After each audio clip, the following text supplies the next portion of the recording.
Gaza में पानी खत्म हो रहा है।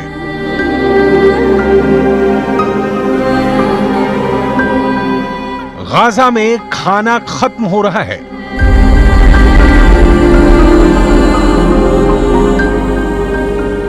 गाजा में गैस खत्म हो रही है।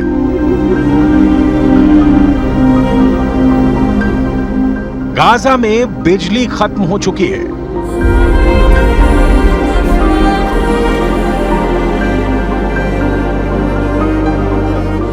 गाजा में अस्पतालों की हिम्मत टूट रही है।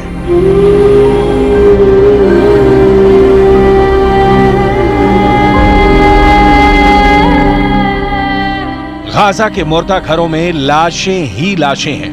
गाजा एक ऐसा नरक बन चुका है जिसमें 20 लाख से ज्यादा लोग बेचैन, बदहवास और परेशान हैं।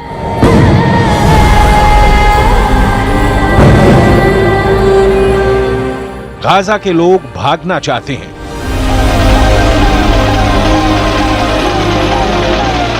लेकिन आखिर भाग कर जाएं कहां?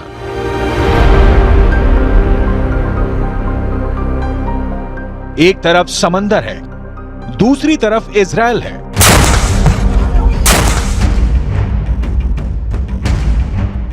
और तीसरी तरफ इजिप्ट है, जिसने अपनी सीमाओं को बेहद सख्ती से बंद कर दिया है। पीने के लिए अब समंदर का नमकीन पानी है। खंडहर बनते जा रहे गाजा का तापमान बढ़ता जा रहा है।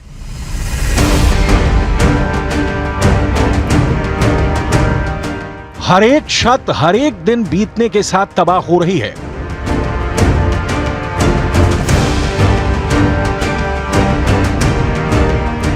और इस खतरनाक तबाही से भी ज्यादा तबाही इजराइल के लड़ाकू विमानों के बम बरसा रहे हैं।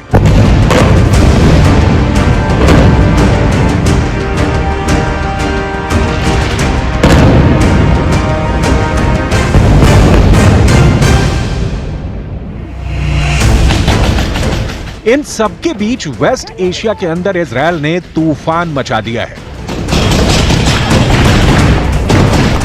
इजराइल डिफेंस फोर्स बहुत ज्यादा एग्रेसिव मोड में आ चुकी है।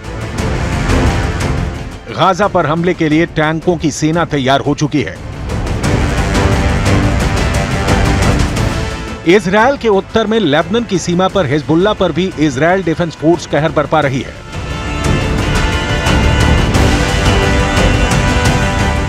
और उत्तर में ही मौजूद सीरिया के बॉर्डर पर भी इजराइल मुंह तोड़ जवाब दे रहा है। इजराइल इतना उग्र हो चुका है कि जैसे ये खबर आई कि ईरान के विदेश मंत्री सीरिया में दौरा करने वाले हैं, वैसे ही दमिश्क और एलेप्पो के हवाई अड्डों पर इजराइल ने बम बरसा दिया और इन हवाई अड्डों को ही तबाह कर दिया। इसका मकसद साफ है कि ईरान के जरिए हवाई जहाज से हथियारों के कार्गो विमान सीरिया में उतर ही ना सके।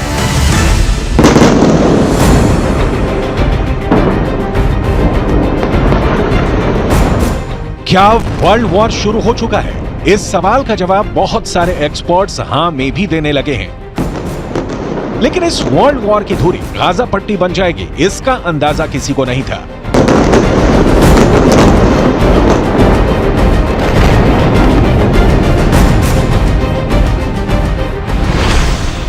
युद्ध नीति कहती है कि अगर युद्ध जीतना है तो दुश्मन की सप्लाई लाइन काट दो, दुश्मन की रसद काट दो, दुश्मन का पानी काट दो, दुश्मन के ऊर्जा स्रोत खत्म कर दो, दुश्मन को हथियार पहुंचने की सारी संभावना खत्म कर दो।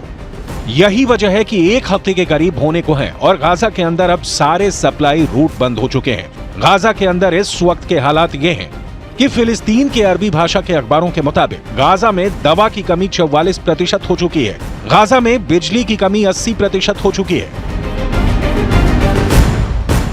गाजा के अंदर 20% बिजली अभी तक जनरेटर से पैदा हो रही थी, लेकिन ईंधन की कमी की वजह से अब जनरेटर भी बंद होने लगे हैं और इसकी वजह से गाजा के अस्पतालों में इलाज में भी दिक्कत आ रही है, क्योंकि वहां बिजली की आपूर्ति में कठिनाई हो रही है। गाजा के अस्पतालों में नाकेबंदी की वजह से चिकित्सा उपकरणों की कमी 33% तक हो चुकी है। अस्पतालों के ब्लड बैंक में खून तेजी से खत्म हो रहा है। अब सवाल ये उठता है कि आखिर गाजा में मौजूद 20 लाख से ज्यादा लोग क्या करेंगे। जाहिर सी बात है कि इजिप्ट की सरकार की तरफ से कूटनीतिक बयान ये आया है कि लोग गाजा पट्टी को नहीं छोड़ें, क्योंकि अगर गाजा खाली हो गया तो इजराइल जमीन पर कब्जा कर लेगा और फिर उनको वो जमीन वापस नहीं मिल पाएगी।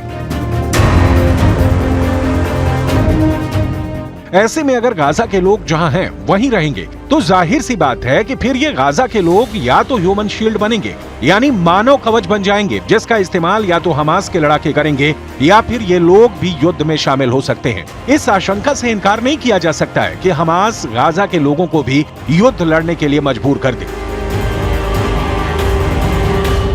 मैं इस वक्त इजराइल के जेरौत में हूं। दरअसल खून इजराइल में भी बह रहा है और गाजा में भी, लेकिन असल खूनी खेल तब खेला जाएगा जब इजराइल की सेना गाजा शहर में पहुंचेगी और वहां दोनों पक्षों की तरफ से शहरी युद्ध होगा, यानी गुरिल्ला वॉर होगा गाजा शहर के शहरी इमारतों में। दूसरे विश्व युद्ध में ऐसा ही रूस के अंदर लेनिनग्राद और बर्लिन में भी हुआ था।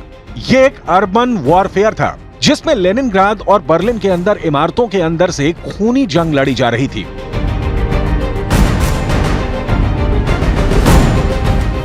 जिसमें बेहद खतरनाक जंग हुई थी। हिटलर जैसे तानाशाह की मजबूत आर्मी भी इस अर्बन वॉरफेयर यानी शहरी युद्ध को नहीं झेल सकी थी।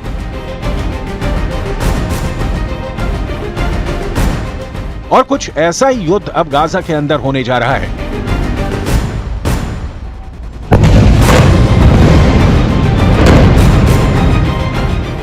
जिन इमारतों को इजरायल ने हवाई हमले करके खंडहर में तब्दील कर दिया है, उसी इमारतों के अंदर से हमास के आतंकी खतरनाक गुरिल्ला युद्ध छेड़ने वाले हैं, जिसका अंजाम क्या होगा ये कहना इतना आसान भी नहीं है।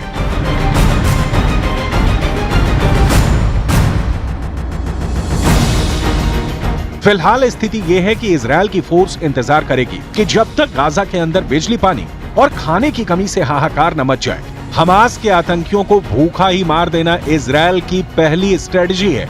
इसीलिए गाजा के बॉर्डर पर सेनाएं खड़ी हैं और तब तक युद्ध शुरू नहीं करेंगी जब तक मोसाद के एजेंट उनको दुश्मन की सही जानकारी न मुहैया करवा दें।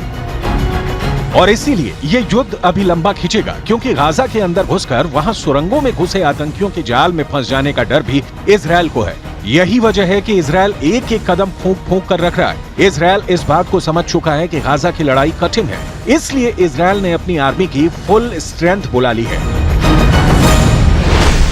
इजरायल की आर्मी में दो तरह के सैनिक हैं। पहले सैनिक इजरायल की एक्टिव आर्मी और दूसरे सैनिक हैं इजरायल की रिजर्व आर्मी। इजरायल के अंदर 50 साल से कम उम्र के लोग रिजर्व आर्मी के सदस्य होते हैं। सामान्य परिस्थितियों में इनमें से ये रिजर्व आर्मी साल में एक बार इजरायल के रक्षा मंत्रालय को रिपोर्ट करती है, लेकिन अब इजरायल ने अपनी 3/4 रिजर्व फोर्स को बुला लिया है। यानी इजरायल की 3,60,000 की रिजर्व आर्मी और इजरायल की 1,50,000 की एक्टिव आर्मी को मिलाकर इजरायल कुल 5,10,000 सैनिक बुला चुका है।